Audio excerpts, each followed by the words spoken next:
As federal government works towards reviving cotton and textile industries, challenges draw attention.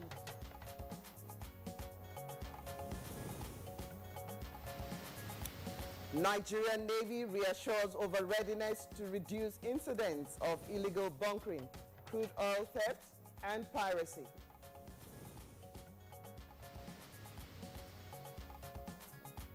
Federal government rallies support for victorious troops, canvasses support of Nigerians.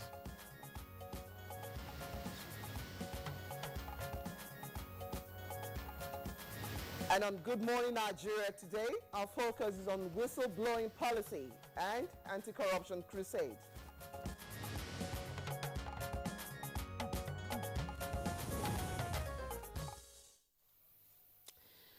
Well, whistleblowing, as you know it, gained prominence in 1863 and, of course, in the United States and other developed countries over the years, and has failed to be a priority in legislation in Nigeria.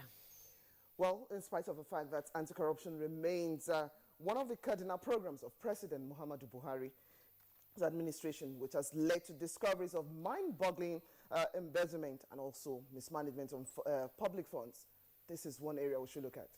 And of course, between 2008 and 2016, a number of attempts have been made at the National Assembly to ensure the passage of the whistleblowing bill, but could not go beyond a second reading. Well, Rhoda, it might interest you to know that the bill seeks to provide actually the manner in which individuals may, in the public interest, disclose information as it affects maybe such institutions and even other means of illegal conduct or corrupt practices, and also to protect such individuals who also do this whistleblowing in their own form.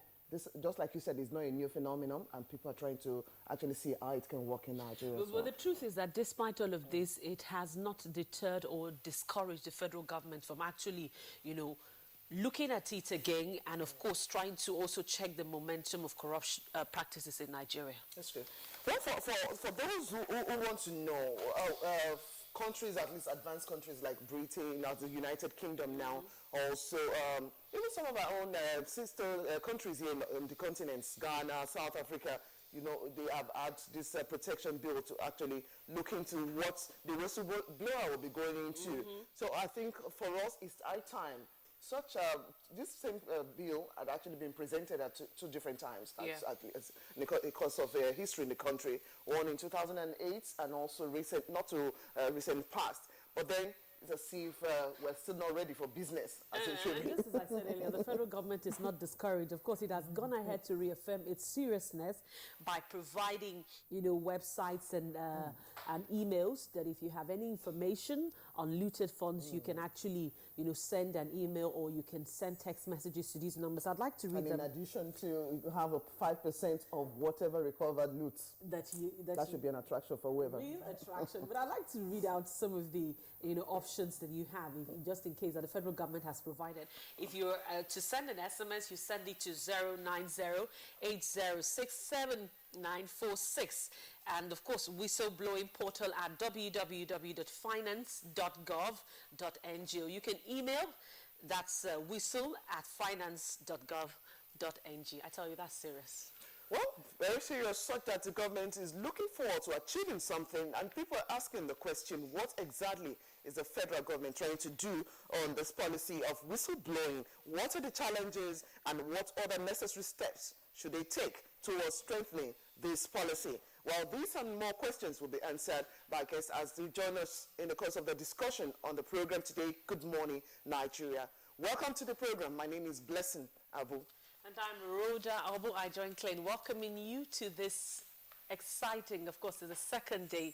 It's the second day. It's a public holiday. It's still a public holiday. For those who are on holiday. Yeah, and we're reaching you live on the network service of the Nigerian Television Authority from Nigeria's capital city, Abuja. Of course, in the course of the program, we have regular segments, that is a newspaper review. We've got business, we've got forum, we've got arts and entertainment, and we've also got sports. But then let's go to the newsroom where we'll join Anne Jibuno for the news. Anne, good morning. I hope you enjoyed partially the holiday because I know you're at work. Yes, I actually did. Good morning, Rhoda and Blessing. Good morning. Here's the news.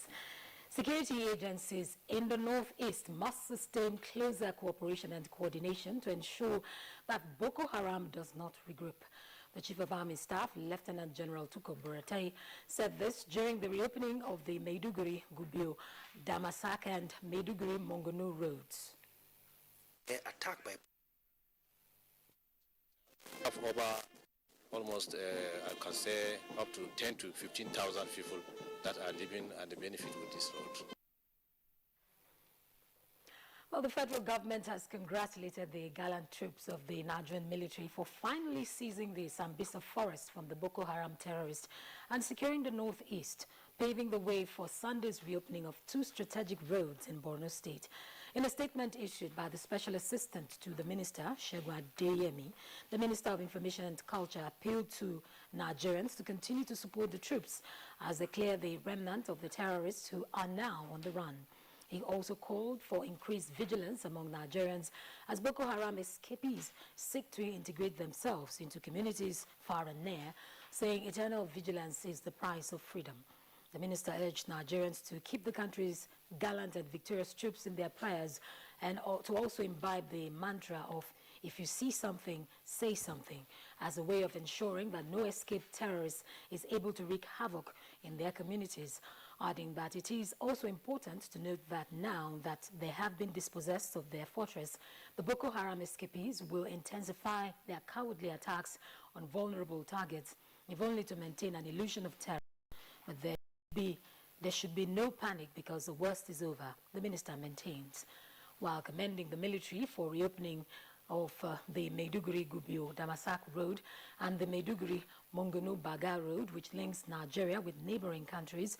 He hailed Borno State Governor Kashim Shettima for his unwavering support for the military and his administration's determination to quickly restore normalcy across the state, saying it was in recognition and celebration of a great feat performed by the military that he decided to lead over 30 Nigerians and international journalists to join the Minister of Defense, retired Brigadier General Mansour Dan Ali, the service chiefs and the governor of Borno State at the opening of the 2 strategic roads in Borno on Sunday.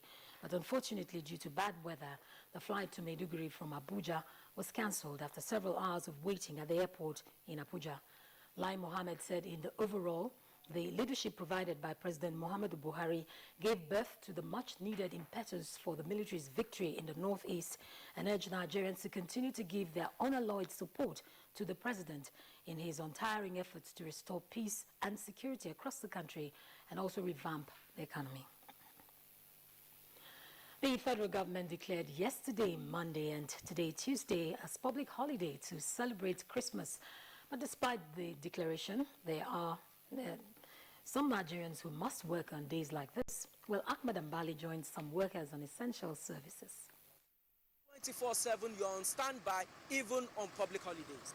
The work involves passion. You need to have passion for the job. And what we deal with is an emergency. People's lives are at stake regarding this work. That's why we need to stand by, despite all the odds, especially this period of Christmas. Like the fire we went yesterday, it was an electrical fire as a result of cooking. People that are using electrical utensils in cooking. Now, if we are not on ground, it could have escalated and loss of life and property. That's why we need to be on ground in order to actualize this vision. Thank you very much. All right. Drought and soil degradation coupled with the high cost of chemicals have been observed as major factors responsible for the decline in the cotton production in Nigeria. To this end, the federal government is set to revive the cotton and textile industries as NTA's agriculture correspondent takes a look at the challenges associated with cotton and the way forward.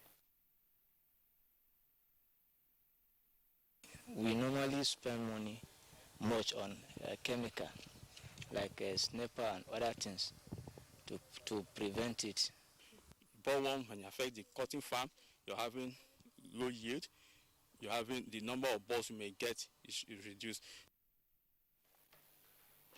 Minister of Health, Professor Isaac Adewale, reiterates that adequate service delivery is the cardinal agenda of change in the health sector, and has emphasized that networking is needed to eliminate challenges in the provision of healthcare services.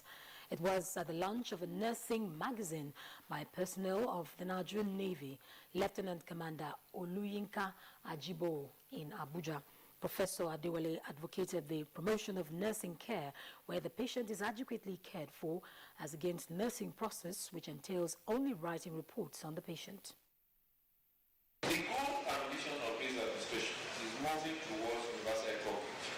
And for this to occur, we need access, we need quality, and we need to reduce the cost to the individual. Nursing management has come to serve as a platform through which global best practices can be attained by Nigerian nurses. There is also the need for nurses to have a common voice where issues about the practice can be discussed. The initiative is part of the Navy's healthcare policy for its personnel and members of the public.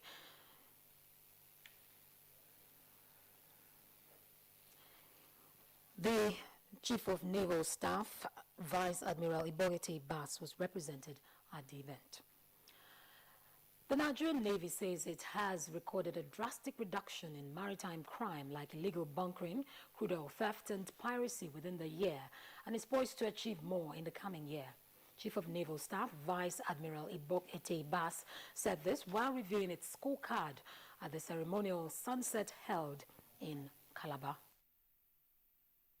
Through this approach, the Nigerian Navy recently took delivery of 2 offshore patrol vessels, NNS Centenary and NNS Unity, built in China, and 6 interceptor boats from Sri Lanka.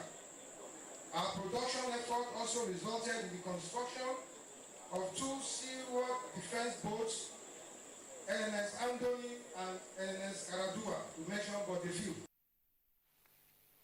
The approval of 13 billion naira for mortgage refinancing for civil servants has been described as evidence that the federal government is committed to making life better for Nigerians. Executive Secretary, Federal Government Staff Housing Board, Hanatu Fika, said this in an exclusive interview with NTA News. The present government is so passionate about ensuring that Nigerians own their own homes as their welfare policy. Before the first tenure of this government ends, we should be able to bridge the gap that exists, in the housing deficit. Well, that's the news for now. Blessing and Rhoda will be back after this break.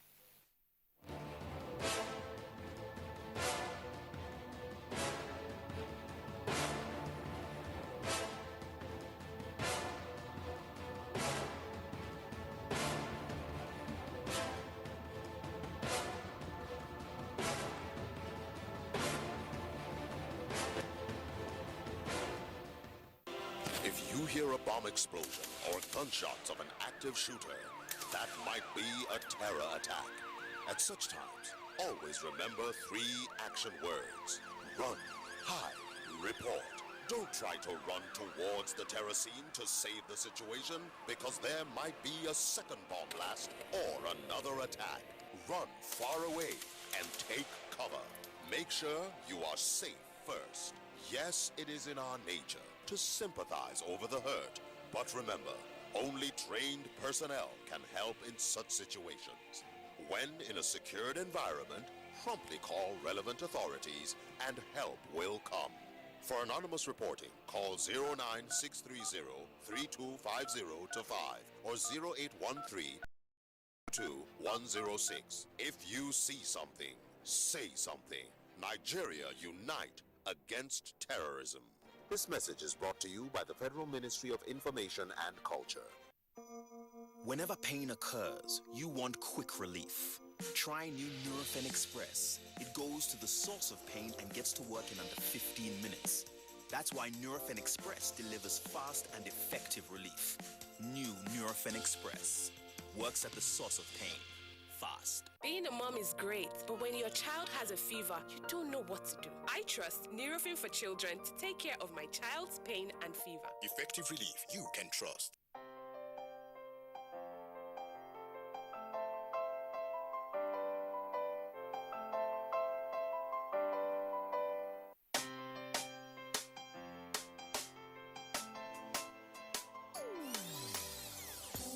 Hear the call of change. Stand up, Nigeria. Change is here and it's going to stay. Change begins with you. Oh yeah, make we go. Go to so let the change begin from within. Look at you, Ogeruola.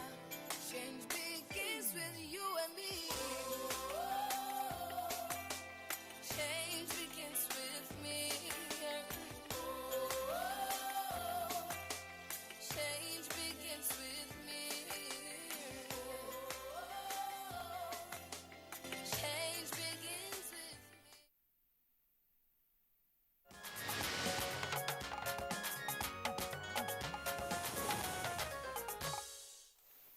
Thank you for staying with us. And if you just joined us, the program is Good Morning Nigeria, showing live on the network service of the NTA. Time now for the business report.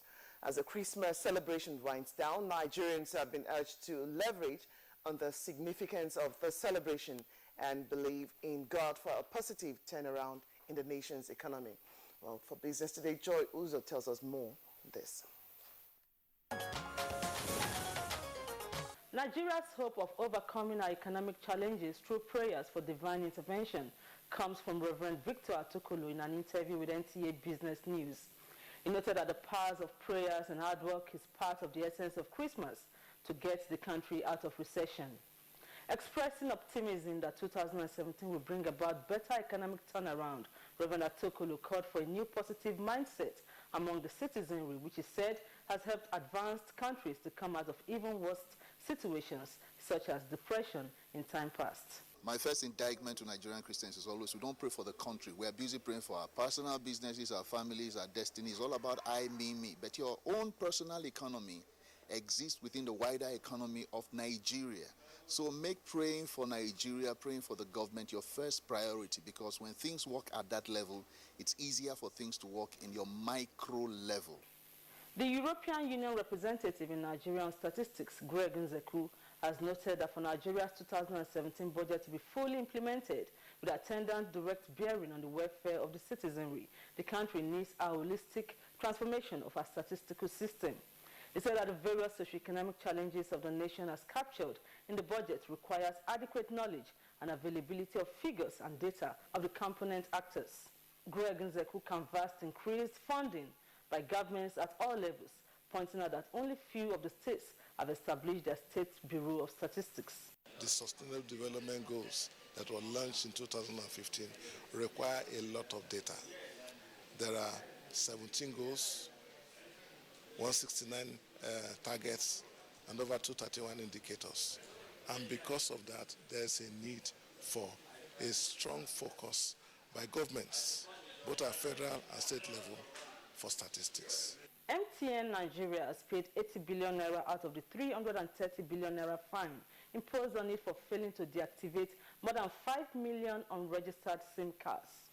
Minister of Communications Adebayo Shitu said in Abuja that it is the first installment out of the 3 years given for completion. MTN was initially fined 1.4 trillion naira, but the fine was later reduced to 330 billion naira. With Business News, I am Joy Uzo.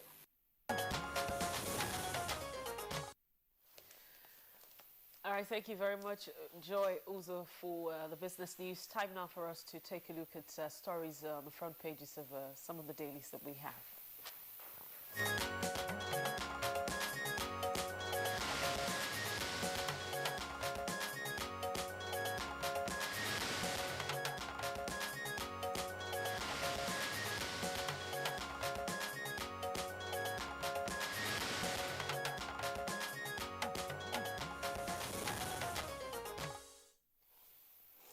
our newspaper reviewer, certainly not on break because he's here. Baya Tebi, good morning and compliments of the season. Same to you, compliments of the season. I wish I could be on break. Good morning, Rhoda. Good morning, Nigeria. Wishes were horses. Beggars will ride. What a very fast ride it will be. Okay, for the papers, I think some of the papers too are on break because we just have just like a couple of, yes. Okay, Rhoda, take the first shot. Let's begin with the Daily Sun. And on the Daily Sun, just beside the nameplate, Southern Kaduna Army deploys more troops, intercepts cache of ammunition. Southern Kaduna Army deploys more troops, intercepts cache of ammunition. That's on page 13. And below the mast, the nameplate, Boko Haram commander arrested in Lagos.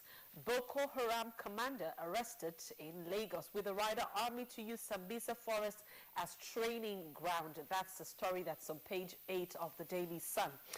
And there's a picture story there, quite an interesting one, and that's troops after capturing the last stronghold of Boko Haram in Sambisa Forest. That's a picture story on the Daily Sun this morning. Beside the picture story, suicide bomber killed, another arrested in Maiduguri. Suicide bomber killed, another arrested in Maiduguri. That's on page 13. And below that, federal government to stop drug hawking by August 2017. Federal government to stop drug hawking by 2017. And finally, on the foot of the paper, militants reply, President, your men frustrating peace. Militants reply, President, your men frustrating peace. That's a story that's on page 3 and 11 of the Daily Sun. Baya, let's get your views on this. Yes, unfortunately, there's been some escalation in southern Kaduna, specifically at a place called Goska, and this is very close to Kafanchan. The last count, they said 11 persons have been killed and 15 injured. In fact, 4 boys and 2 girls are reported to be missing. But meanwhile, the 1 mechanized division in Kaduna have arrested 2 men with ammunition at Kagoma. And so that is some positive development there. Also, the Inspector General of Police has directed the deployment of police mobile force as well as a special police task force to the southern Kaduna. All is with the intention to track down the escalation of the crisis there. Bako Usman, who is the chairman for Democracy Committee, says government must have the political will to stop the killings by, according to him, herdsmen. An official of the Christian Association of Nigeria in Kaduna, his name is Kwankuru Samuel, says so long as there are explosions in Maiduguri, we cannot claim that we have ended insurgency. He says the herdsmen attack is a new herdsmen militia that is taking the position of another level of terrorism. Meanwhile, the Nigerian Army says it has ended its exercise, codenamed Operation Python Dance. It was introduced to curb crime in the southeast zone, particularly during the Yellow Tide period. All right, Bayo, let's still stay with activities of terrorists and their grounds. For the Daily Trust paper, just below the nameplate, we have Army converts Sambisa to training ground. Army converts Sambisa to training ground. We find that story on page 4. And the picture story you have, just moving there further down, you have that photograph of some members of the Civilian Joint Task Force during the Chief of Army Staff's visit to the troops at Gubio local government area of Borno State yesterday. There's also some cheeriness. But then, for this period, like we talked about the Yuletide, the Hamilton, like for some of our reporters who actually went and said, finally, Hamilton in Abuja. there was this haze over the city yesterday, even till last night, even coming this morning. Yes, we noticed that. So haze, but it's affecting, of course, aviation kind of. Airlines cancel flights, passengers stranded. That's a story you find on page 13, but of course captured right there on the front page. Let's take a look at some other tidbits. Moving further down the photograph, I was confident Buhari will crush Boko Haram. That is coming from former military president Ibrahim Badamasi Babangida. I was confident Buhari will crush Boko Haram. And P7, that's all. But leading for the Daily Trust this morning is that of the lawmakers. Lawmakers spend billions on constituency projects. It starts right there, but continues on page 5. Bayo. Yes, the concerns about Boko Haram is heightened. Some Bisa forest has been taken over. Camp Zero has been decimated. However, there is the caution that we all have to be very vigilant, because the fleeing Boko Haram could come and lodge between us, and when we least suspect, they could have havoc. In fact, already one suicide bomber was killed yesterday, a female one, when she was trying to attack. She was shot at, and when she detonated, she killed herself alone. Another was arrested and apprehended. And far away in Lagos, a Boko Haram commander was also reported to have been arrested. According to the Nigerian army, he was arrested at his hideout. The location was not mentioned, but that goes to tell us that we all have to be very vigilant. But meanwhile, like the story read, the Chief of Army Staff had indicated that henceforth, Sambisa Forest would not be left idle, so that militants, insurgents, and miscreants will not reoccupy the place. Henceforth, it's going to be a training ground for platoons, companies, battalions, and even divisions of the Nigerian Army for basic tactical training. So they have the required grounds. However, let's caution, because that place has been infiltrated, they need to be very careful of unexploded IEDs. That can be another danger. All right, Bayo, thank you very much. Let's take a look at the Punch this morning. On the Punch leads with its major story being Stop Southern Kaduna Killings, PDP, CD can urge Buhari. Stop Southern Kaduna Killings, PDP, CD can urge Buhari. That's on page 7 and 11 of the Punch. With a rider as death toll in Christmas Day attack, it hits 11. Now let's move to the top of the paper, and that's above the nameplates. And on page 7, you'll find this story: my predecessors left with 22 police vehicles. Statement that credited to the former IGP, that's Solomon Arasi. And on page 18, Army would turn Sambisa to training ground, says Buratai. Buhari playing into enemy's hands, says Jibri. That's stories. Those are the stories on top of the paper. That's the Punch newspaper. And the picture story is that of fun seekers at the amusement parks in Lagos and Abuja. People there trying to just have fun during the public holiday. And below that, the foot of the paper, government will end drug hawking by August 1. That's PCN Registrar. That's on page 10. On page 18, Ganduje suspends director and 9 others over alleged salary fraud. And finally, on pages 30 and 31, you can read this up. Workers' future in jeopardy over unremitted pension deductions. Workers' future in jeopardy over unremitted pension deductions. All right, Blessing. Okay, before we let Bayo come in, the New Telegraph still has a story about the Sambisa Forest being turned into a training ground, so we'll move on. That's the leading story. But just below that, we have this Rahana. Rahana is a 19-year-old without limbs, and most of the time the younger brother has been taking her around, and but she's dead. But here's the mom saying, I've lost my source of livelihood, says Rahana's mother, as limbless girl dies at 19. The New Telegraph has that, the photograph you have there. But moving further down, the photograph of the Rahana, we have reps seek 20-year jail term for terrorism financiers. With the rider, landlords of used buildings face life jail. And you find that story on page 4. Just above the nameplate for the New Telegraph, you have the story on registered SIM cards. MTN pays 80 billion naira fine to federal government. Of course, this had been in the news for a long time now. On registered SIM cards, MTN pays 80 billion naira fine to federal government. Story continues on page 4. Bayo. Yes, the fine paid by the telephone company so far is 80 billion. Initially, 50 billion was paid, and now the total paid is 80 billion. The total fine was 330 billion. You will recall that they were fined $5.2 billion. Exactly. And when they pleaded, they had it reduced to 330 million. There's positive news coming from Sokoto State.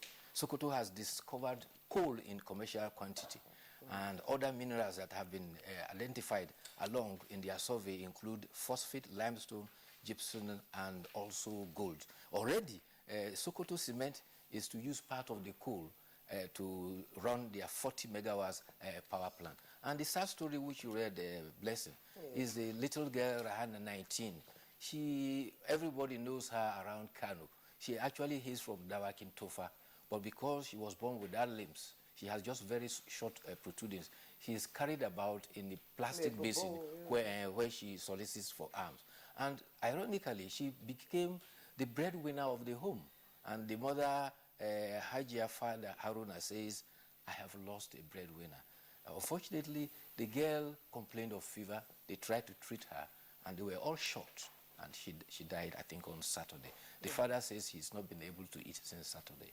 That's sad. Her desire was to go to school. Unfortunately, death did because not allow in other climes, you get to see people without names actually doing very well. Yes. We have motivational speakers. We have them doing so many things. Anyway, Bayo, that is where we'll put a stop to the review this morning. We'll do it again tomorrow. Thank you very much. This is Good Morning Nigeria. We'll take a break at this point to bring some messages, and it will be time to take a look at whistleblowing policy as well as the anti-corruption crusade for the present administration.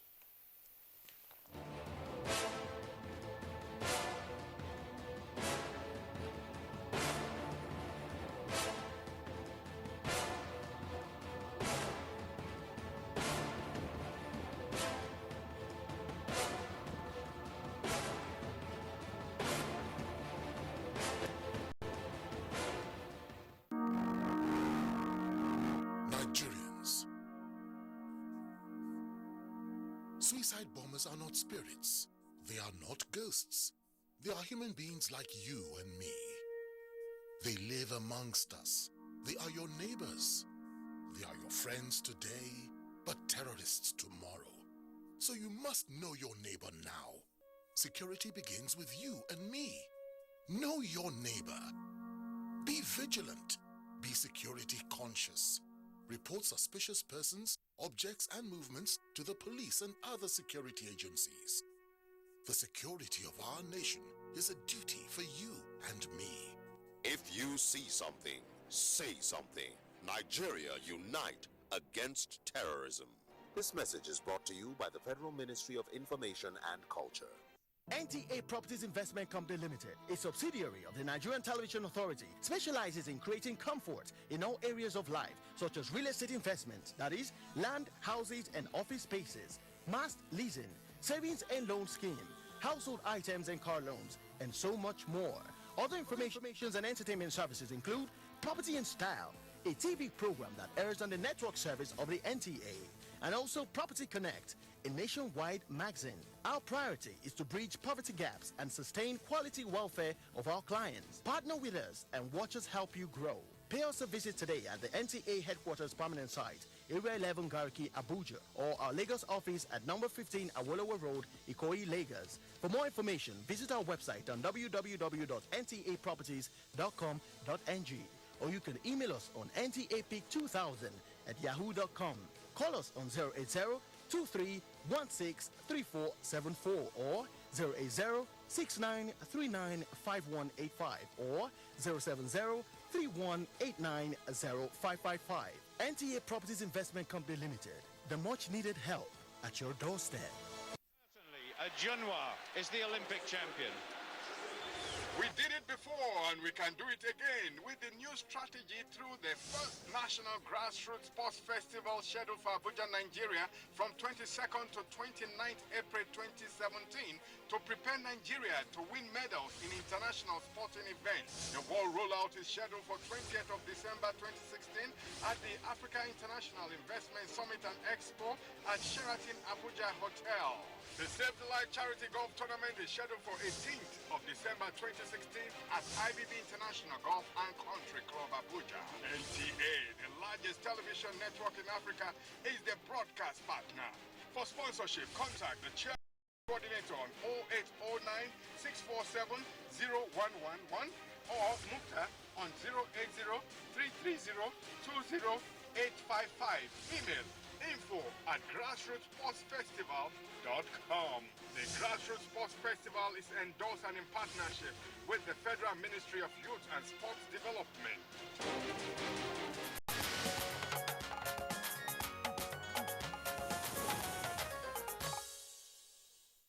welcome back, and you're watching Good Morning Nigeria on the NTA. Our focus this morning is on the whistleblowing policy and the anti-corruption crusade. The culture of disclosing wrongdoings in the public interest has been accepted and recognized globally as one of the tools of good governance and curbing corruption. Nigeria has commenced the process to join in the global efforts, which many believe is a plus to government's ongoing fight against corruption.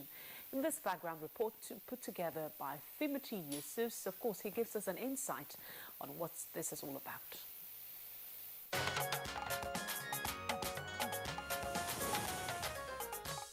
Whistleblowing usually refers to the process through which individuals or groups raise concern at work or in the society. In the Netherlands, the term used is bell ringing. In Russia, it is lighthouse keeping, while in the United Kingdom, the whistleblowing law was passed in 1999. In the US, whistling was statutorily recognized in 1863, but Whistleblower Protection Act was passed in 1989. This implies letting everyone know there is a problem. Literally, Cambridge Advanced Learners Dictionary defined whistleblowing as something bad that someone is doing to stop, especially by bringing it to the attention of other people.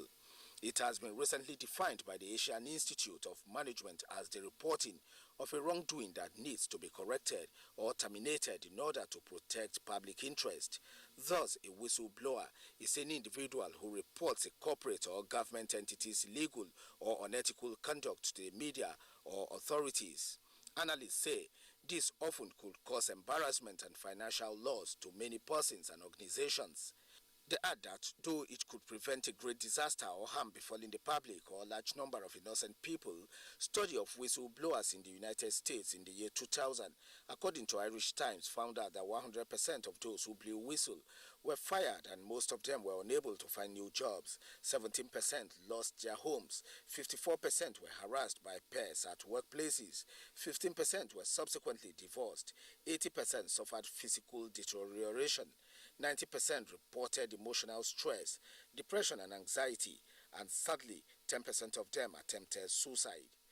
While it is indeed a potent tool towards strengthening governance and accountability, as well as an effective way to combat corruption, the United Nations Convention Against Corruption, under its Article 33, encourages signatory countries to take domestic measures to incorporate in their legislations and other provisions protecting whistleblowers, witnesses, and their families from any unwarranted treatment. The countries are also urged to set in place measures that facilitate reporting of corruption to appropriate agencies. In Nigeria, there has been attempts at the National Assembly to legislate on whistleblowing policy.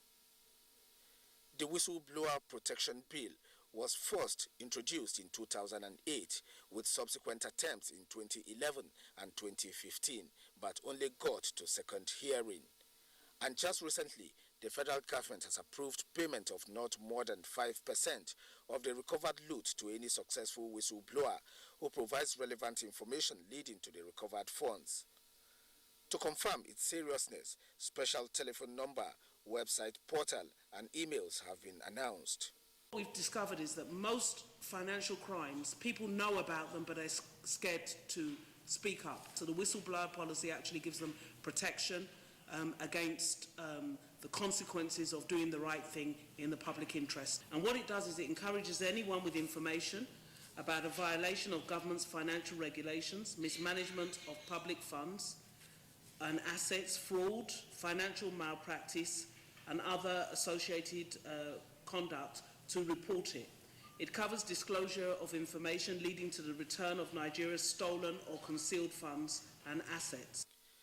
The finance minister assures that adequate measures are being taken to protect and safeguard the lives and identities of whistleblowers.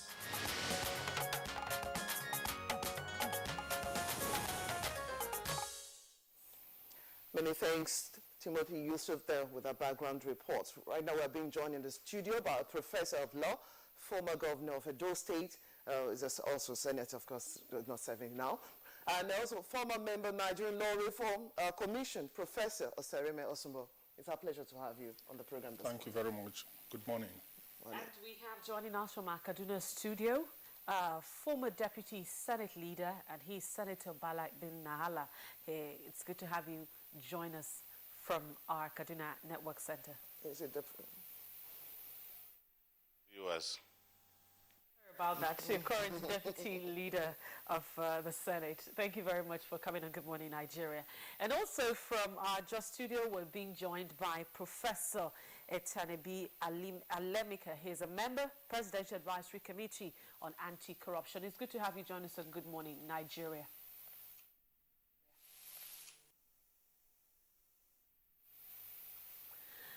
All right, so let's begin from our studio here in Abuja, where we have Professor Sarimi Osubo. This is something that other developed countries have adopted. Though it's working, it has its setback. But this administration that is working towards eradicating or bringing corruption to the barest minimum has also, at the executive level, adopted this. What's your perspective on whistleblowing policy? Well, it's interesting that government has come out with this policy, which is an indication that it will support legislation to give the policy effect. As a matter of policy, it's not one that you can enforce. But I'm happy that the Honorable Minister also indicated that they will seek support from the National Assembly by way of legislation. And as you heard in the background report, there have been attempts before by the National Assembly to enact an act of the National Assembly to regulate whistleblowing, because there are so many aspects to it that if you do not have the backing of law, there may be abuses. It may not be very effective. It may be very arbitrary. But I think the policy is in the right direction and is in conformity with global practice, again, as we had in the background report, and will, in my strong opinion, bring about beneficial results for our country and our system in Nigeria. Okay. Thank you very much, Professor Osumbo. Now, I like the fact that you said before the National Assembly, and good enough, we have a member of legislature on the panel this morning. Well, Senator Nahala, of course, in our Kaduna studio, let's take a look at your own view of this whistleblowing policy, and where do we stand, especially now that from the report is said that about 2 times attempt to actually push it through. Well, thank you very much, and a very good morning to you. Let me say that there were actually 3 attempts to enact that law in the National Assembly. I remember when I was in the House of Representatives, coincidentally, I had the privilege of working with Professor Osimbo as chairman of Senate Committee on Judiciary, and then I was on the House of Representative Committee on Judiciary. Even as at today, we already have one that has passed first reading, and I think it's going to be debated as soon as we are back. I think it's sponsored by Senator Dino Melai. First is to say that the policy is good, is in the right direction, but like Professor Osumba has already said, it needs legislative backing so that it can have the force of law, because nothing is an offense except that which is created by law. And even the decision to take 5% of the money that is recovered to be given to the whistleblower has to be legislated upon by the parliament. But what I can assure you is that there has been total ownership of the war against corruption by the National Assembly as part of its legislative agenda. And I believe that the executive will receive 100% cooperation from the National Assembly, more so that we already have a bill in the offing towards that. So we can now, what we say, consolidate the policy decision of government and then the legislative initiative of the Senate through Senator Dino Melai. All right, thank you very much, Senator Bala Ibinala. But then I'd like to also get the views of Professor Alemika. You just listened to Professor Osarime Osumbo and, of course, Ibn Nahala. Something very important he said, that if this does not get the backing of the legislature, then it would not have it would not be as concrete, or it would not be as important or useful as is expected to be. But then what's your view on this, and how important is it that the legislature gets this working?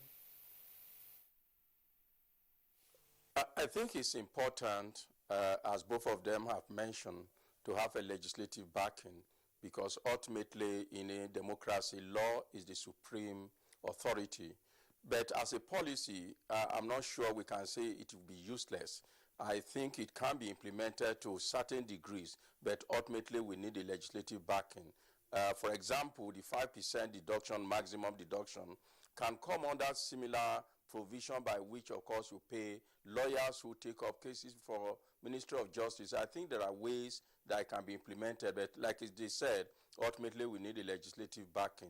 And I think the value of that legislative backing is that it will spell out rights and responsibilities of both the whistleblowers and those against whom the whistle will be blown. And I think in that context, you bring it within the purview of the criminal justice administration. But it is not essentially a criminalization process. It can be administratively enforced. And I think that's what government has tried to do, given that there have been about 3 attempts in the past to have it through the criminalization process, which had not succeeded. But like the senator, the current senator said, Ibn Allah said, there is currently a set of legislation within the National Assembly, not just the whistleblower. There is a serious crime bill. There is a proceed of crime bill. All of these are meant to reduce the incidence of corruption in Nigeria.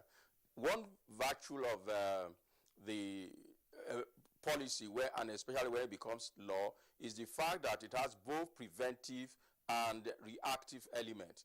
It's about blowing the whistle for an impending crime, not necessarily when it has occurred.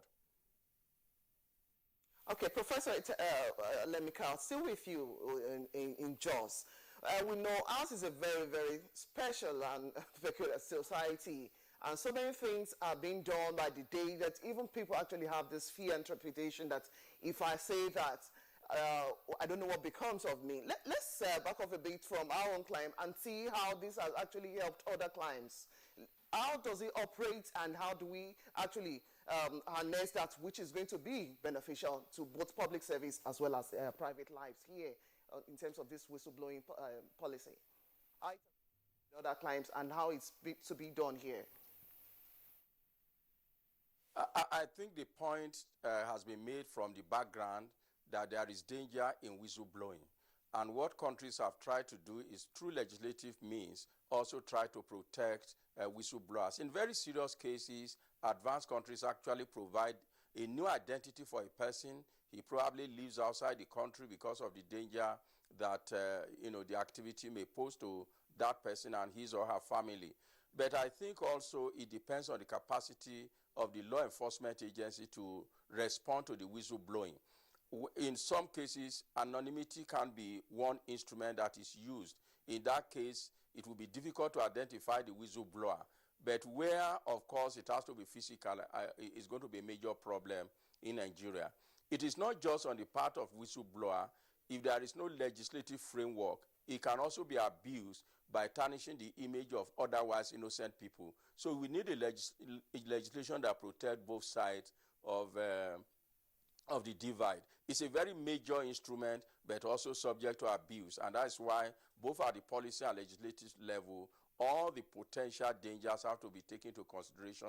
Resources have to be provided for protecting whistleblowers so that they do not run all the risks that have been identified in the background information. All right, thank you very much. But then let's get back to our Kaduna Network Center, where we have Senator Bala Binala. You just listened to Professor Alemike. He said something that in other parts of the world, even with the success that they have recorded, it still suffers some sort of setback. We're often accused of copying things and not being able to implement it the way it's done in other places.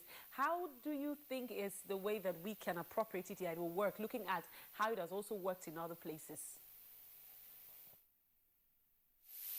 Well, I think the starting point is for Nigerians to do what we call ownership of the war against corruption. rather than say it's a war that is being the war of Mr. President, Nigerians must unanimously own the war. After owning it, then there will be what we call consensus added on the spirit of the war.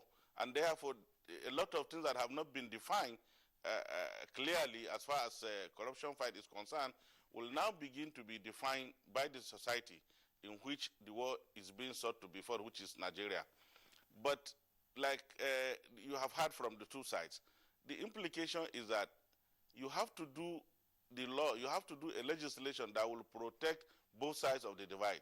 That is, let it not be put in such a manner as to becloud the thinking of those who are implementing it, that every person who blows whistle will be doing so honestly. So we will carefully navigate within the complexities of our society and see what can be universally acceptable as a legislation for the purpose of implementing this particular policy. And I think it's not going to be a difficult work to do by the Parliament. And I assure you, we will have a look at the policy, and then we will look at what we have as part of our laws, and then see how we can go about it. All right, thank you very, very much. I'll get back to you in just a moment. But Professor Osarime Osubo, he said something, our society is a very dynamic one, in the sense that sometimes when things are applied elsewhere, it could work, but then because ours is dynamic, we apply it in a way that it works for us. How can we apply this in such a way that it meets global standard? Well, first of all, let me say that the policy as enunciated by government envisages that care will be taken to avoid abuses by people who just raise an alarm where there's really no cause, and maliciously or otherwise.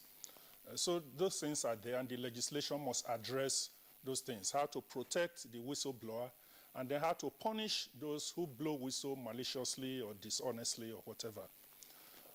The point which the distinguished senator mentioned about the people accepting that this fight is a fight that we all must fight is very important. We have to own it. We all have to own it. We have to appropriate it as something which concerns everybody in Nigeria.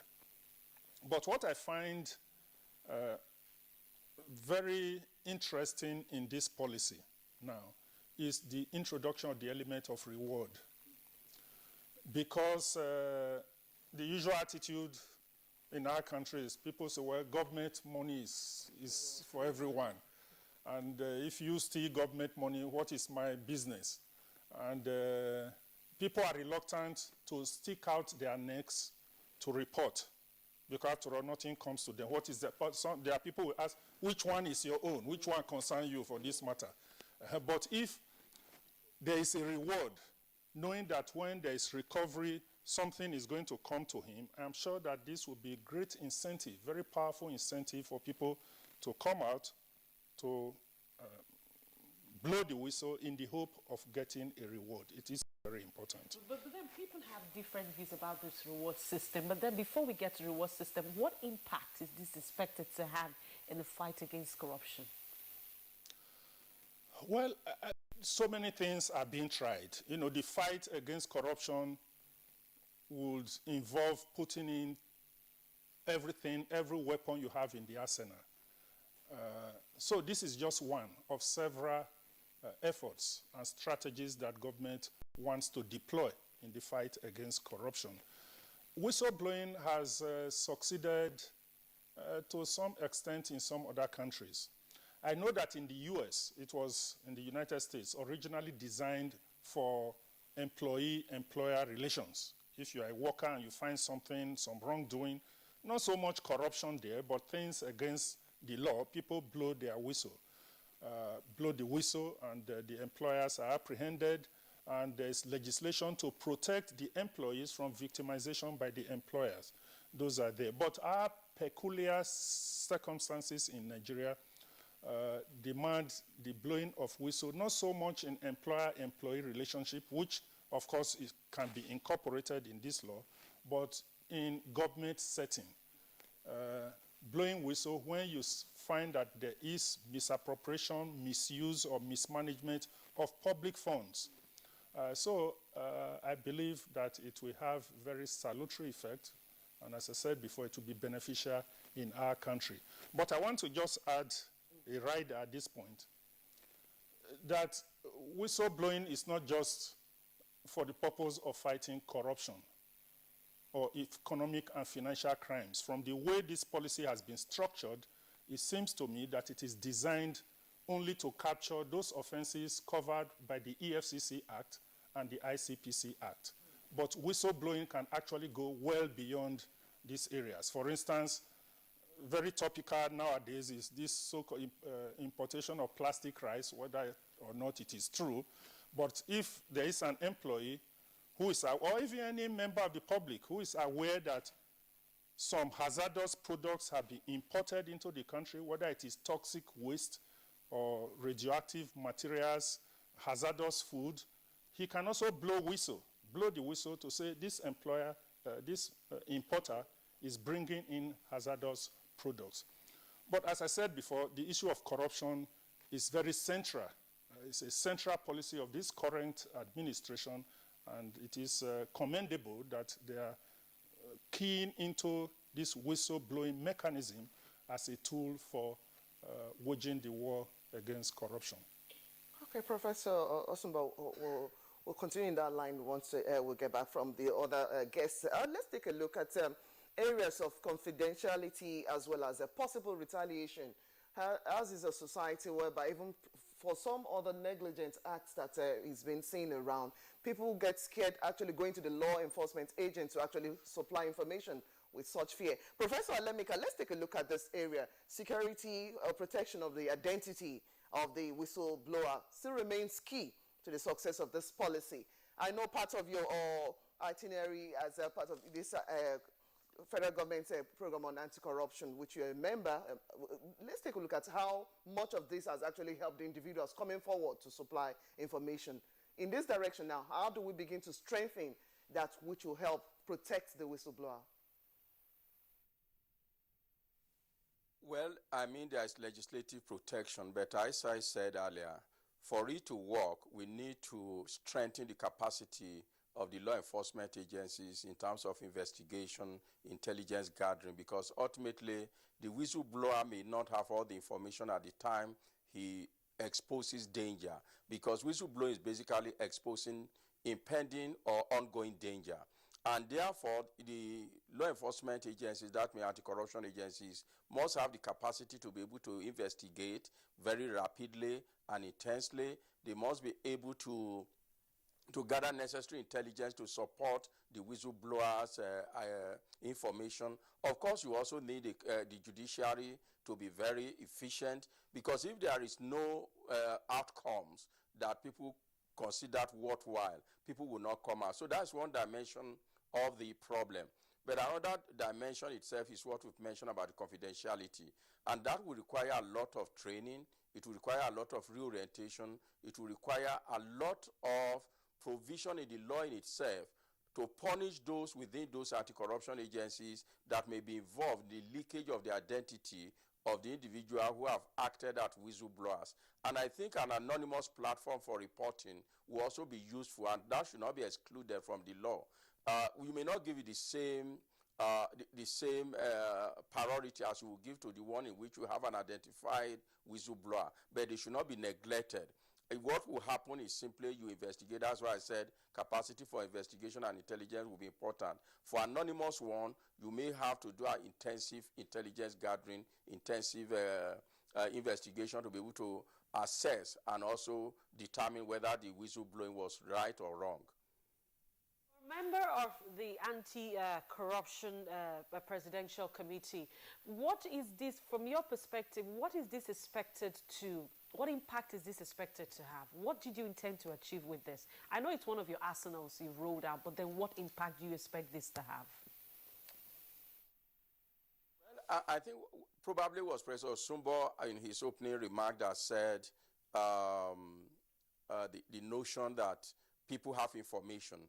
The law enforcement agents themselves are not everywhere, But there is corruption. There is no corruption or financial crime that occur without an onlooker, without someone observing it. And therefore, what it does is it makes every citizen an anti-corruption fighter rather than simply the anti-corruption agencies. So the first thing is, first and foremost, for citizens to own responsibility for exposing corruption wherever they find it, not just in the public sector, but also in the private sector. So from the Presidential Advisory Committee Against Corruption, which of course is aware of this policy, it knows how it evolved, is aware of how it evolved, or indeed participated. First, to ensure that every citizen feels is obliged to be a part of the fight. And one of the responsibility for that is indeed to come out and expose corruption when it is about to happen. That's one of it. The second one is also what has been said in terms of reward, is to give an incentive for people who otherwise are not that patriotic. You play on their economic motive, and then of course give them incentive so that they also will be part of that fight against corruption. Of course, you also save your economy of the hemorrhage associated with corruption. If, for example, you get a 100% claim, 100 naira, and then you give only 3%, which is 3 naira to somebody, the government is able to, have in its resources 97 naira, which you can use for development. So the objectives, they have economic, they have political, but they also have, strengthened civic obligation and patriotism. All right, thank you very much, Professor Alemika. We'll get back to you shortly. But then I'd like to also get the views of Senator Balai bin Nahala. What impact, from your perspective, from the legislature, would this have on the fight against corruption? Okay, let me say that the direct impact is to be preventive. For example, when this government came into power, it started by recovering the, unquote, the loots that were taken by some previous officials of government.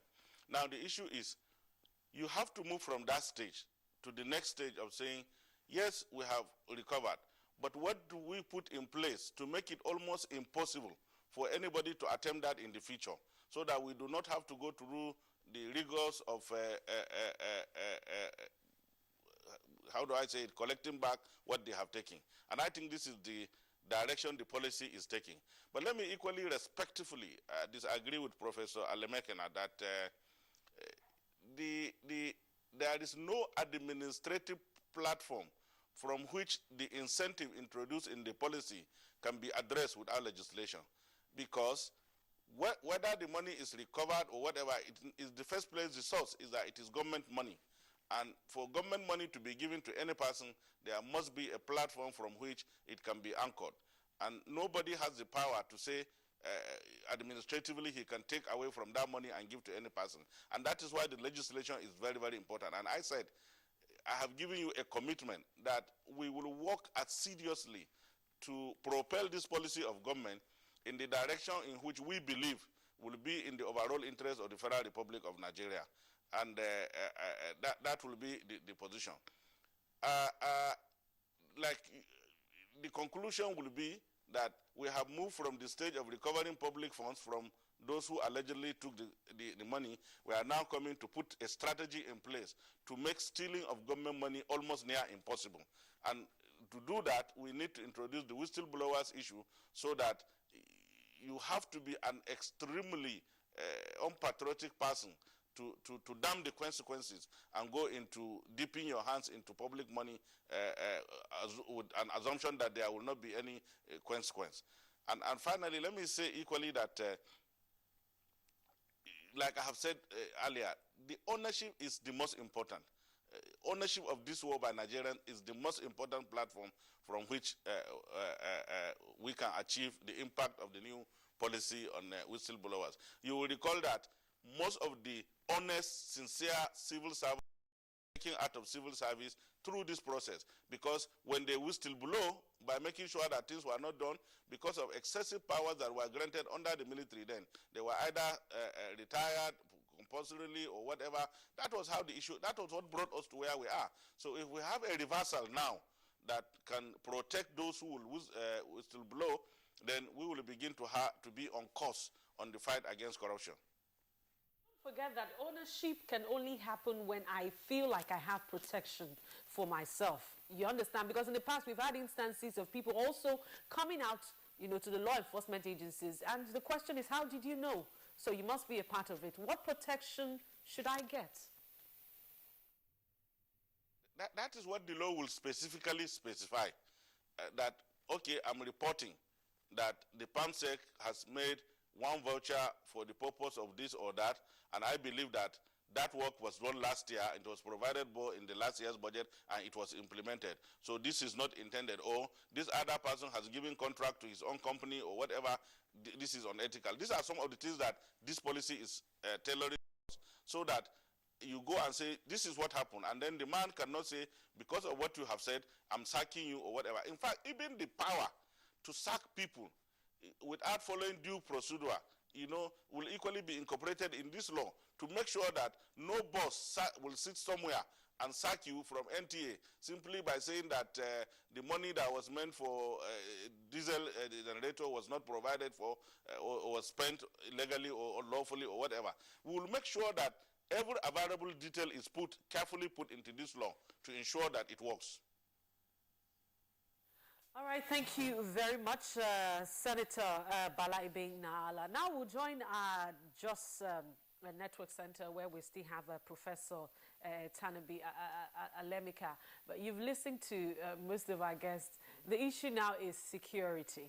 Security for people who report such things. It's quite important if we must own this. What security should be provided for them, and to what extent?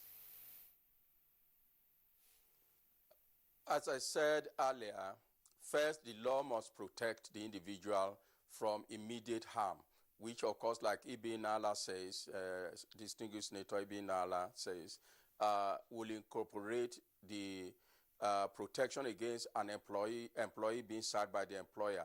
That will be one level. But also the physical threat is also another protection.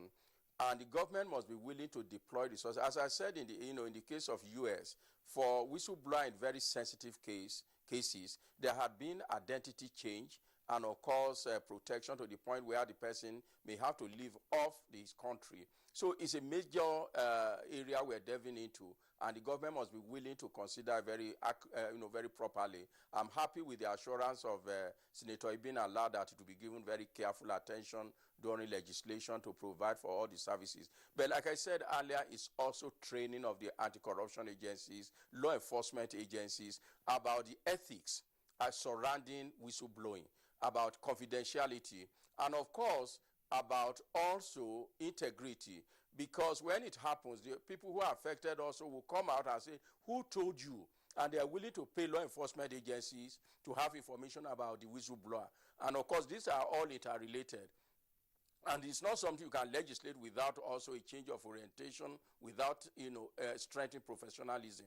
But they can be done over a period of time. There will be mistakes, but I do hope that over time, a culture of integrity, professionalism, and competence will develop within appropriate agencies to be able to administer it, and our government will provide adequate resources for the protection of those individuals who come out as whistleblowers.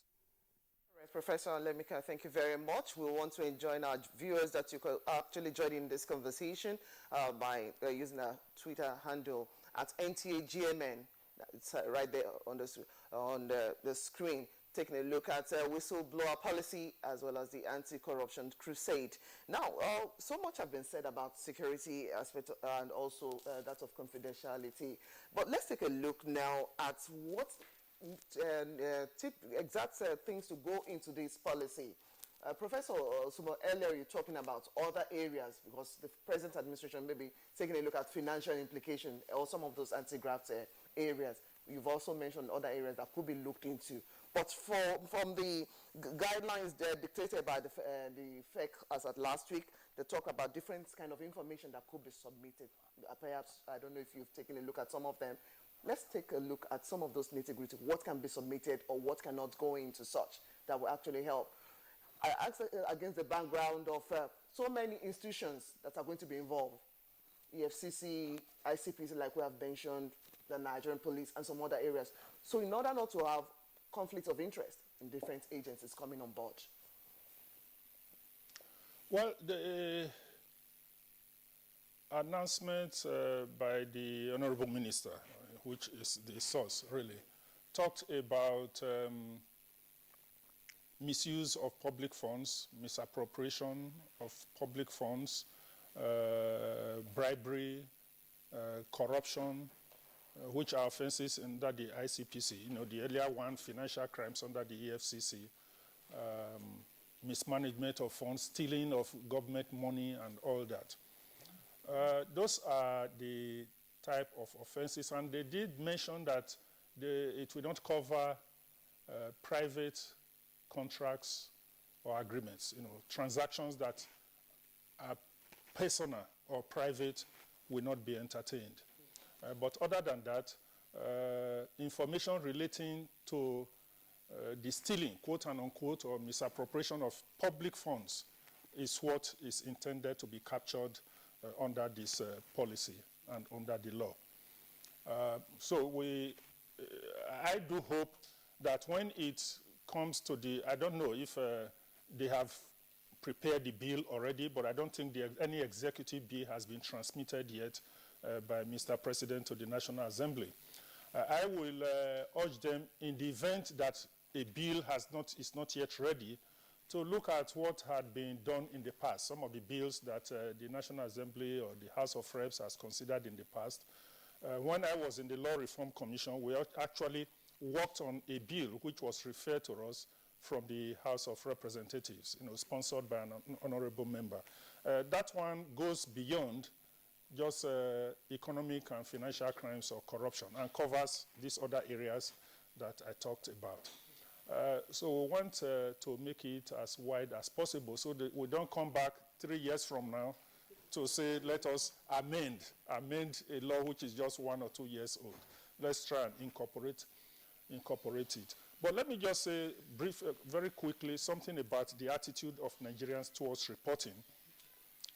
Is that for good reasons, people became apprehensive about lodging reports of criminality or wrongdoing to law enforcement agencies because the identities were usually revealed. But I think it's changing. It's changing now. Even the military, in their successes against insurgency and terrorism, do indicate that they acted based on information supplied by members of the public and are encouraging more Nigerians to volunteer information to them. And so far, we have not heard that the identity of these people has been revealed or that the sources have come to grief. Even the Nigeria police as well, they've been doing a lot of sensitization and enlightenment of the public to say the police is different. We are not different. Feel confident to report to us. I see this ongoing from time to time. That is to instill confidence in the minds of the public that things are different. So the cynicism that used to attend this kind of policy, people say, oh, let's not put ourselves in harm's way, should not really be as strong as it used to be.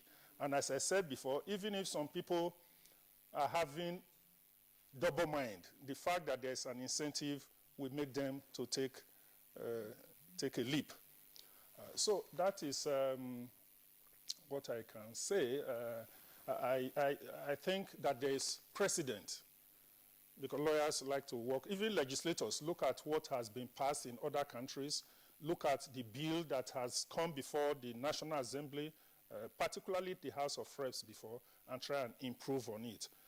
The Law Reform Commission did made improvements on the bill which was referred from the House of Reps. And I am fairly confident that if government, maybe through the Office of the Honorable Attorney General of the Federation, asks for a copy of that bill from either the House of Reps or even from the Law Reform Commission, they will find that much of the work has already been done, particularly even in the area of protection. There is quite a lot of provisions in protection, punishing people who maliciously blow the whistle. A lot of provisions have been made there. But there are aspects For instance, the reward, which have not been captured, if you say reward, at what point will the reward be given? Is it when the person has been convicted? Supposing you make a reward and the matter is in court, you make a report, you blow a whistle and the matter is in court. Do you have to wait until the matter is concluded and conviction has been secured before you get your reward? Because if the reward doesn't come quickly, then the enthusiasm gets impatient. Exactly. Impatient, and the enthusiasm will die down. Yes. All right. So these are some of the gray areas that needs to be looked into. Of course, we'll take that up with our other guests, but right now we're being joined from our Enugu Network Center, Kate Ofor. She is a public commentator. Good morning and welcome to Good Morning Nigeria. Good morning. Thank you very much. We've been listening to some of our other guests earlier. First of all, let's know what you think on the whistleblowing policy as against the backdrop, of course, fighting corruption. I think it's a very welcome exercise because in one way it is applying a holistic approach to the fight against corruption. And also that will vindicate the accusation that the fight against corruption is selective because it is going to involve everybody. The law is now saying, whistleblowing is now saying, if you find somebody that is corrupt, please don't hesitate to report.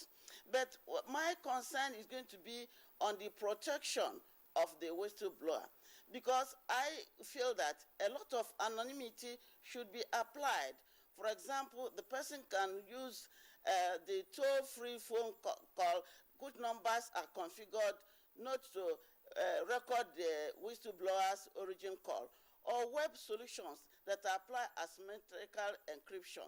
Because our society is not yet very well developed, and our politicians are not, our political spirit is yet very young.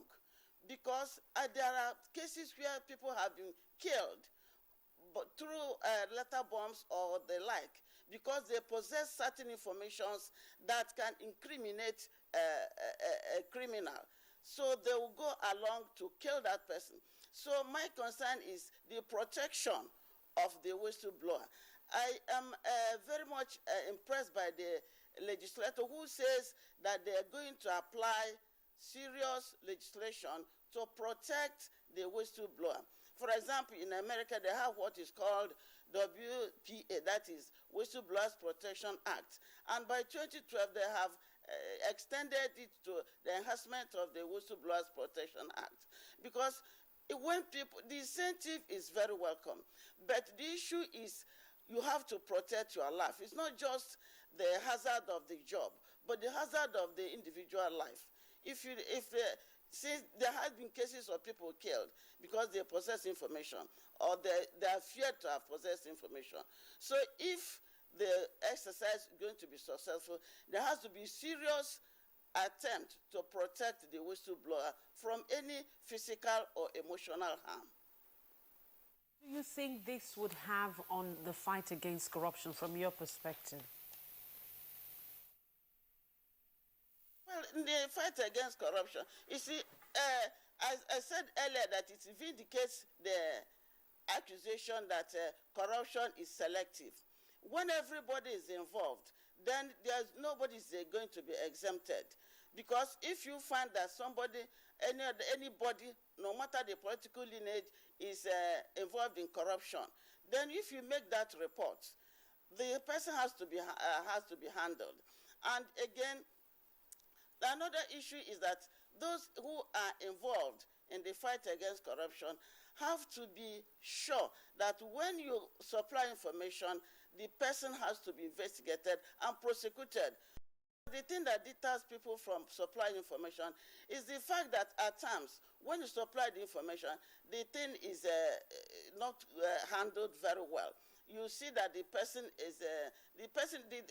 are put under the table and nothing happens about it. So when you see that you make effort in futility, you just have to sit down and leave it to go away. And, people are not another issue is that if you put incentive, you have to make sure that the information people have to give are grapevine information, not gossip, because gossip is destructive. But if you make sure that you protect the whistleblower and also protect the citizens, because on those whom the whistle will be blown have to also be protected. I've heard the professor say that some of the whistleblowers will give malicious information. Such things have to be taken care of so that people, because of the incentive just to get something, don't go about into frivolous acts of whistleblowing or get into gossip instead of putting in correct information. And once it is applied, I'm saying that everybody, many people will be involved in fighting corruption, and that's going to give a finality to corruption. Because one thing is that in whistleblowing, the thing affects the crime, past, present, and the planning stage. So according to the legislator, it's going to give a finality to future acts. It's not just enough, trying to cure, trying to recover. But what we should do, if our country has to grow economically, you have to apply a means of preventing future acts so that there will be stability in the economy. All right, thank you very much, Kate. We'll be back to you. But we have reactions coming already from viewers, and we'd like to take them at this point to actually feel their pulse. We'll start off with that of Brian introduced tweet. It is interesting how Ministry of Finance was besieged by citizens for the website as well as the phone numbers. Some people have started reporting. Adeni Busayo says it should begin from our leaders. God bless Nigeria. And from Juliet Archibong says, I really think Nigerians should try and give more attention to this laudable policy for it to succeed. Corruption is really on the increase in all facets of our society. And Brian to the tweets again, the whistleblower policies, high points are the protection of whistleblowers, mechanism, reward or incentives, and discreet reporting. From Muhammadu Abdullahi, we have this process is the best process I've ever seen. May this corruption erase so that we can have a better Nigeria.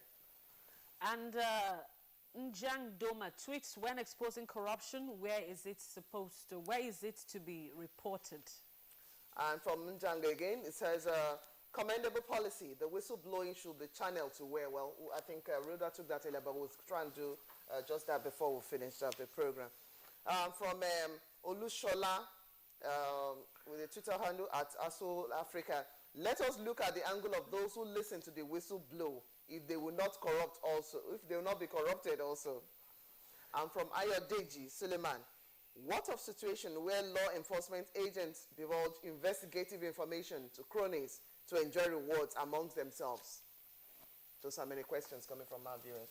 All right, those are the tweets that we have right now. We still have our guests here in the studio. We're talking on a whistleblowing policy and the anti-corruption crusade. We'll take a break. When we come back, we'll talk more.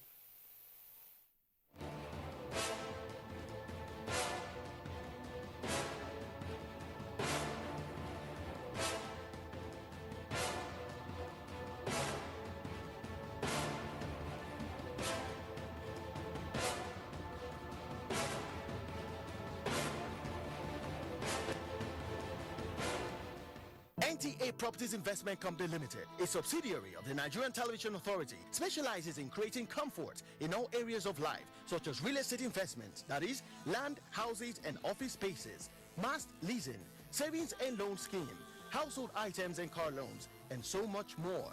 Other information and entertainment services include Property in Style, a TV program that airs on the network service of the NTA, and also Property Connect, a nationwide magazine. Our priority is to bridge poverty gaps and sustain quality welfare of our clients. Partner with us and watch us help you grow.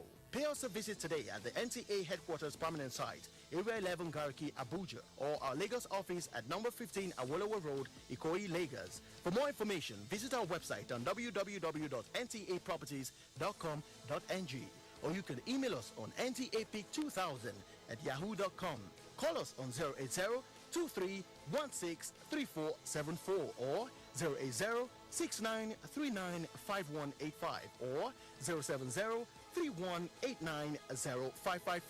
NTA Properties Investment Company Limited. The much needed help at your doorstep.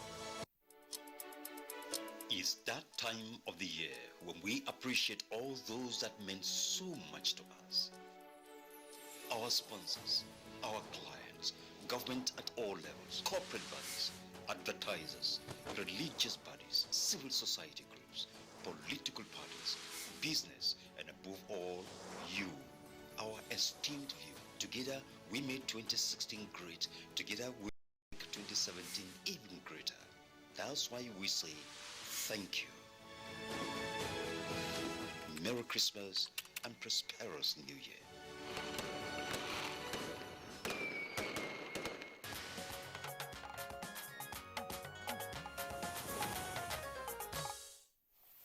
You're still watching Good Morning Nigeria on the network service of the NTA.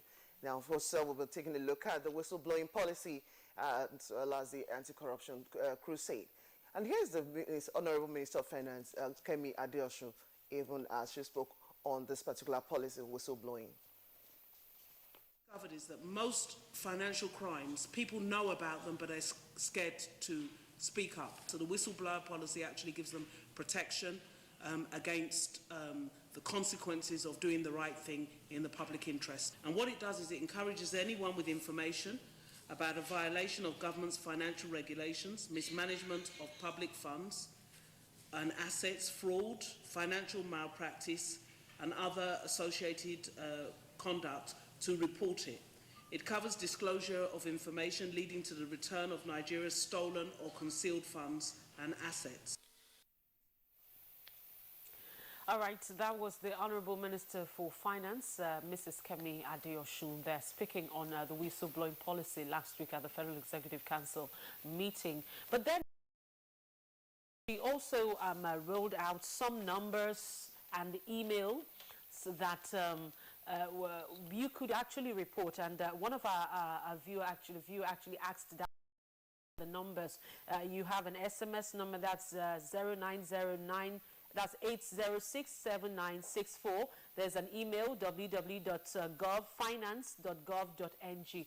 But then let's get to our Kaduna Network Center, where we have Senator Ibn Ala.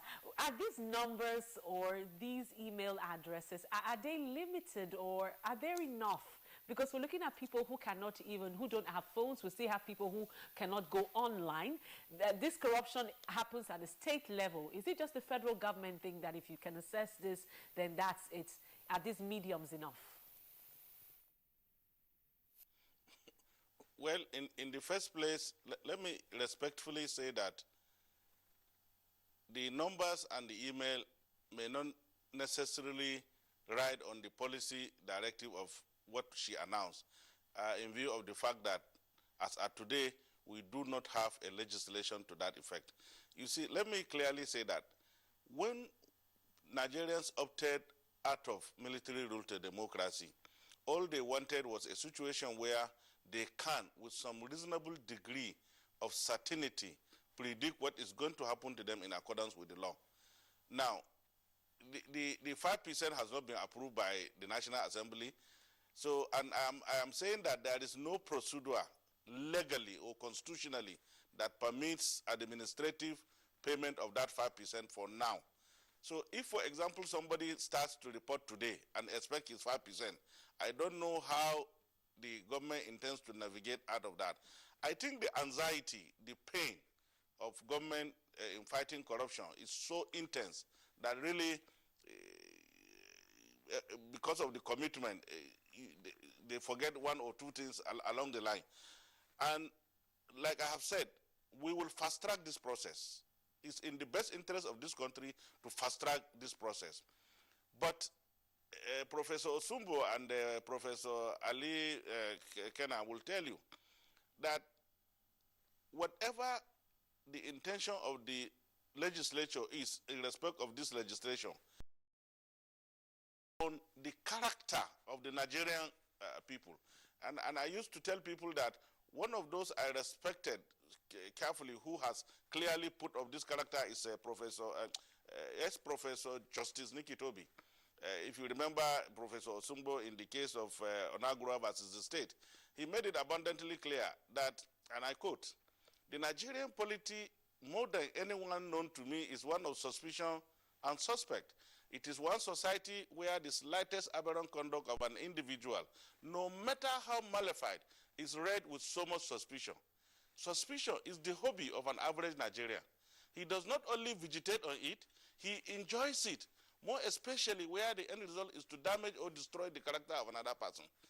The parliament has to look at this as a valid observation of our situation and navigate through it to ensure that while we protect the whistleblower, we equally protect the person against whom the whistle is going to be blown, and then justifiably approve the 5% or such other percentage that the parliament may allow for the purpose of meeting the element, the reward element in that policy.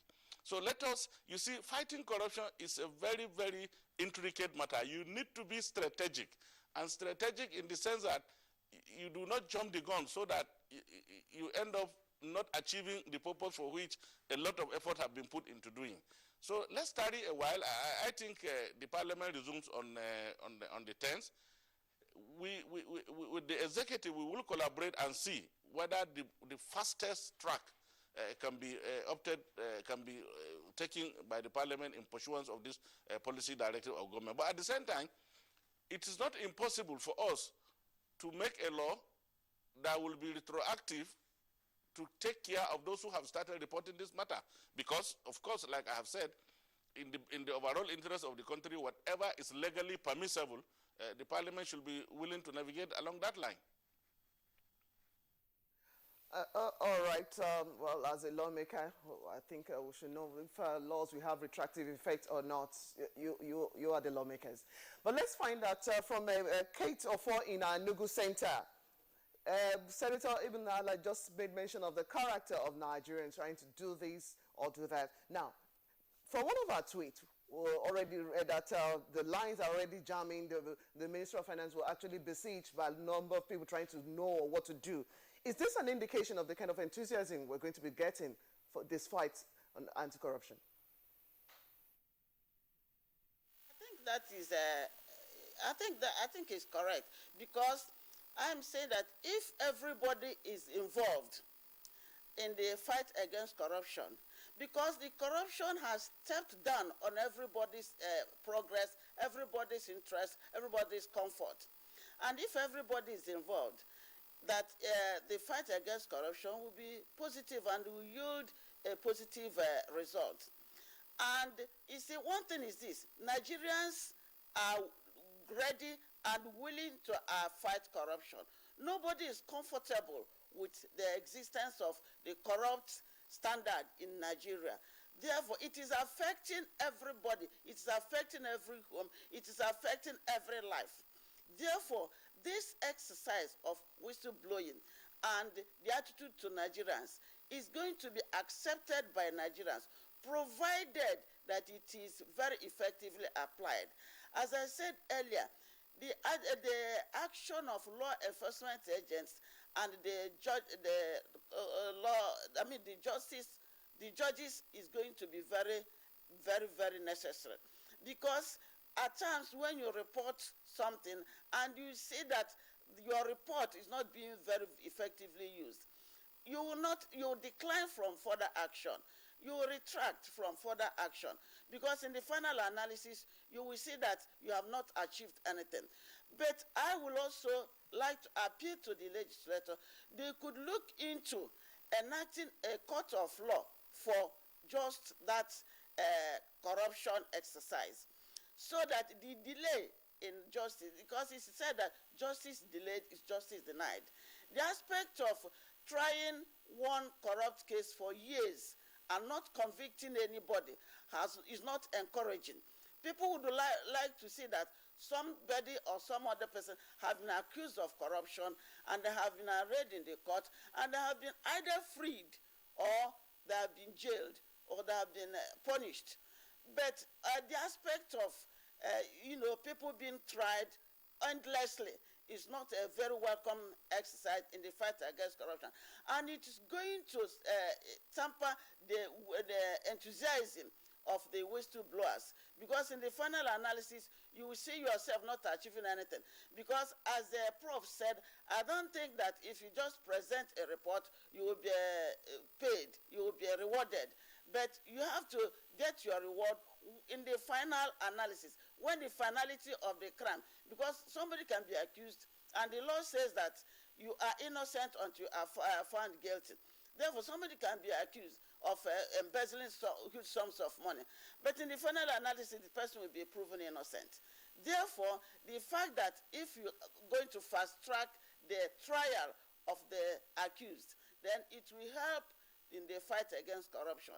Because if people give information and somebody is arrested and the thing dies down after some time, all you hear is that somebody has been arrested and some people have been taken to court. Nobody has heard the final verdict, whether the person has been freed or whether the person has been convicted. So the legislator, they have to look at that aspect, whereby they can either create a court where that will just handle corruption cases, so that the result will be known by the people. Because the anxiety is that we hear people being arrested, we hear people being tried, but nobody has heard anything about the final judgment or the finality of the case. So it's better for them to fast track the judgment, the creation of the final result of whoever is being accused. Thank you very much, Mrs. Kate Ofor. You joined us from our Enugu Center. We appreciate your company. Thank you so much. Back to us here in Abuja. Let's fast track issues now, like we want to put it to. Now, moving forward, we talked earlier about governance not just being at the federal level. Of course, there's the state, other subnational governments. And these are areas that we should actually look at. How do we begin to capture those other subnational governments into what policy will help actual whistleblowing? Professor Osumba. Yes, thank you. I want to suggest first and foremost that statements emanating from the federal level is initiative of the federal government, obviously, but it should not be presented as a federal government policy alone with respect to corruption in relation to federal government money. As I said before, these issues of mismanagement and corruption are already criminalized under existing law. The EFCC Act applies all over Nigeria, including states and local governments. That is why you hear even chairmen or people at the local government areas are arraigned by EFCC or ICPC. You know, those are acts of the National Assembly. The whistleblowing policy, which hopefully will lead to an act, is not intended to create a new offense. The offenses are already there. The only new offenses might be penalizing people who divulge the identity of the whistleblower or who supply. Those will be punished under the whistleblowing act. But the issues of bribery, corruption, financial crimes, economic crimes already exist and will continue to be enforced by the agencies, the existing law enforcement agencies. But as the lady from Enugu mentioned, this whistleblowing act or policy will contribute towards, hopefully, speedy resolution of the cases in court. Prosecution, more facts, more information will be available to the law enforcement agencies to be able to secure conviction. So to that extent, it is salutary. Also, I want it known that reporting is not going to be limited to the portals that the Honorable Minister has mentioned, because for the reason that you mentioned, not everybody is computer literate, or not everybody has access to internet or even to telephones, but there are people who we observe and who we know that something wrong has happened. They should be able to take the information to some other trusted recipients. For instance, it should be possible to report straight to the Attorney General of the Federation or even the Attorney General of the state, or to police officers, or even in some cases, the example that I gave before, even in the locality, to a councillor or chairman of council at the local government level. For instance, if you notice something going on at the local government level or within the community, a contract that is supposed to be executed in a community, the money has been diverted and you are in that community, you know what is going on. Of course, you should be able to lodge the report to one of several other sources other than just sending an email or text message to the sources that. So I hope that, again, when the law is passed, these things will be spelled out more fully. And then the issue of the fund. Again, we have to be careful that in trying to solve one problem, you do not create another problem. We saw what happened in the case of pension. Yes. You know, the idea of pension was to help pensioners, alleviate the plight of pensioners in Nigeria, but it was abused by people. There is going to be a fund, hopefully, a whistleblower reward fund from where these rewards will be paid. As Honorable Balai bin Allah said, you cannot just, say go to somebody's house, you've recovered, say, 1 billion, and you begin to give the whistleblower part of that money, just arbitrarily. It has to be supported by law. That money, if it is federal government money, should be paid into the Consolidated Revenue Fund of the Federation.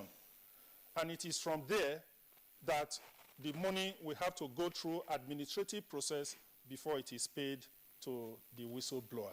All these things have to be spelled out by law. Otherwise, it will be arbitrary and subject to abuse by people that you put there to ensure that this thing works. If you are not careful, that will be another source for whistle to be blown. To be blown as well. Okay, thank you very much, Professor Osumbo. Now, let's quickly go over to Professor Alemika in Jos again, now on the final stretch. Now, there are issues, no doubt. There are challenges to come forth from this policy. It depends on how we actually administer.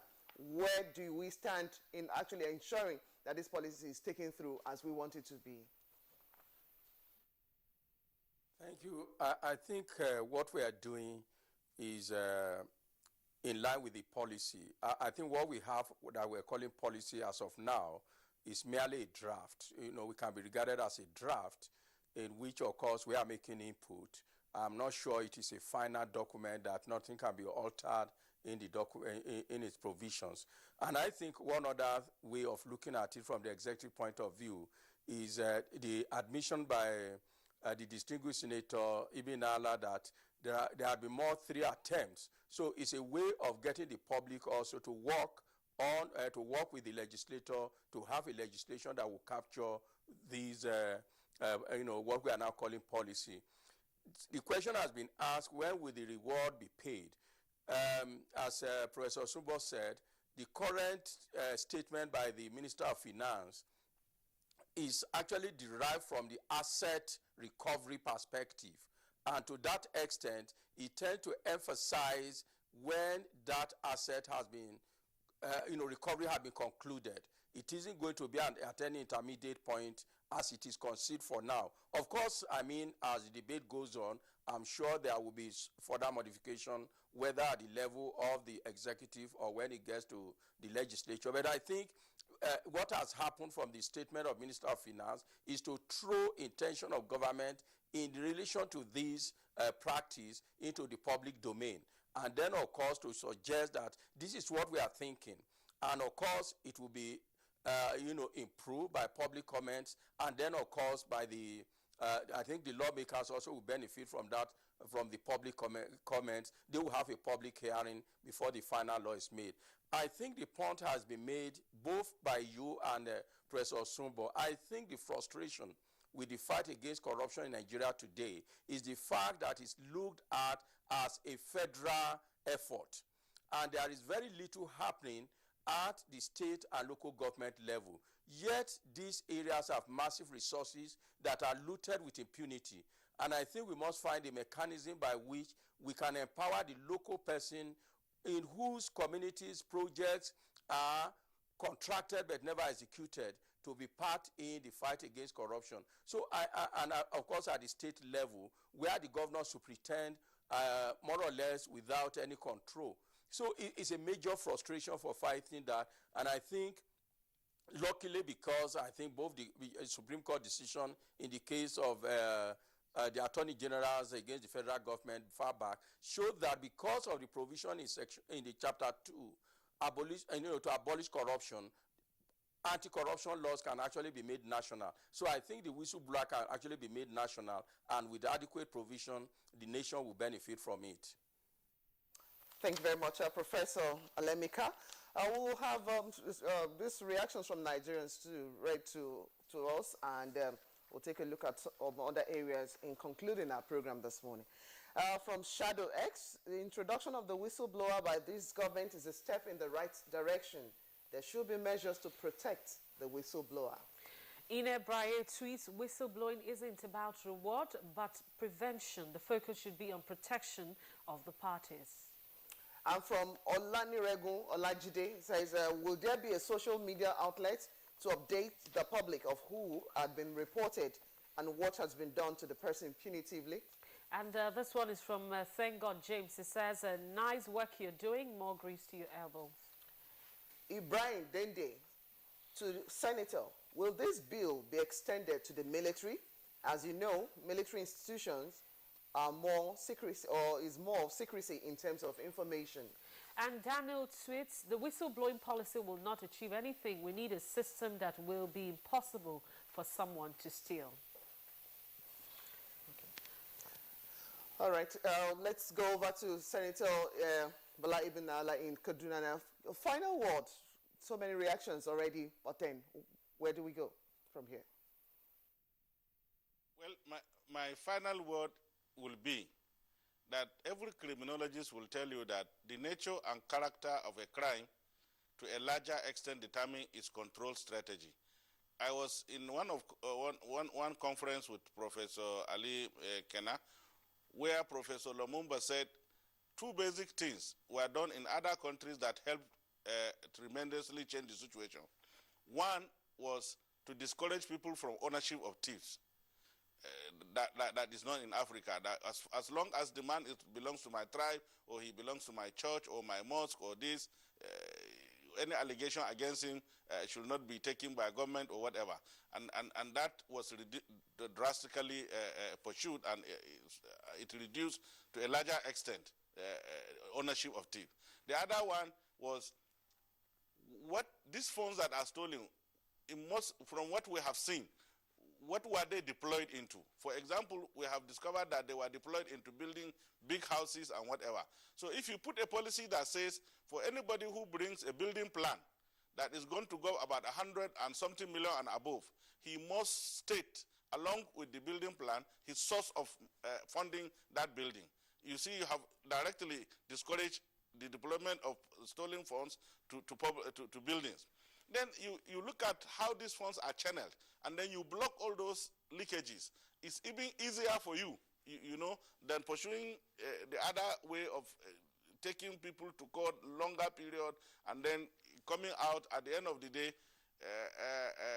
maybe with a verdict of not guilty because of some discrepancies in the investigation of the matter. So, like I have said, in this war, let us get involved. I hold the opinion, with due respect to Professor Ali Mekana, that a body of professors cannot validly be said to be the best advisors on anti-corruption in Nigeria, because they don't even know how money is stolen in this country. That is true. Go to this university system, you will see that it's practically impossible for you to steal. So former PAMSECs, former senators, former these are people who should tell you how these monies are being stolen.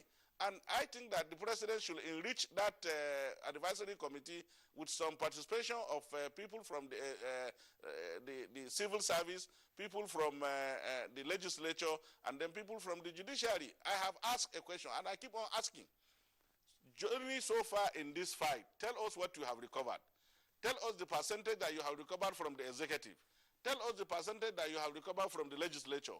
Tell us the percentage that you have recovered from the judiciary, and this will help you greatly in determining what is to be done in order to have a concrete fight against this corruption. Let us not run away from the normal way of doing things. Let us face them squarely as a nation and pursue them to logical conclusion. And that is why I keep on saying, ownership of this war by all Nigerians is the most important step. And the way to make them take this ownership is, what was it that we were lacking when corruption was in place? And now that corruption has been, we are fighting corruption, what are we be able to achieve? Are our schools better? Do we have chairs? Do we have good roads? Then people will begin to know, okay, now that the road to my village is very good and it's because of corruption, then I will make sure that nobody steals again because I want to drive on a good road. Now that hospitals are back in our villages, I will make sure that the local government chairman does not steal. These are some of the approaches that we have to take as a nation in order to squarely fight this matter. All right, thank you very much. Good point you have raised there, Senator Bala Ibn Naala, Deputy Senate Leader. It's on that note we want to thank you very much for sharing your thoughts and time with us this morning. Thank you very much. Have you changed your position from former Deputy Senate Leader? Of course, definitely. Backed by legislature. Backed by legislature. All right, thank you very, very much. It's always, of course, a delight talking with you on the program. All right, it's on that note, we also want to thank Professor Itanibi Alemika, Member Presidential Advisory Committee on Anti-Corruption. Thank you very much for coming on the program. Thank you. All right, and a very, very big thank you to a professor of law and a former governor of Edo State, senator and former member, Nigerian Law Reforms Commission, Professor Sarimel Subo. Always a pleasure to have you. Thank you. I was also chairman of the Law Reform Commission as well. Thank you very much. Thank you. Now, talking sports, part of our segment, Chelsea set a club record of 12 straight Premier League wins as Nigerian forward Kelechi Iheanacho and Yaya Toure scores to put Manchester City into second place in the EPL log. Our sports correspondent Musba Danwahab has details.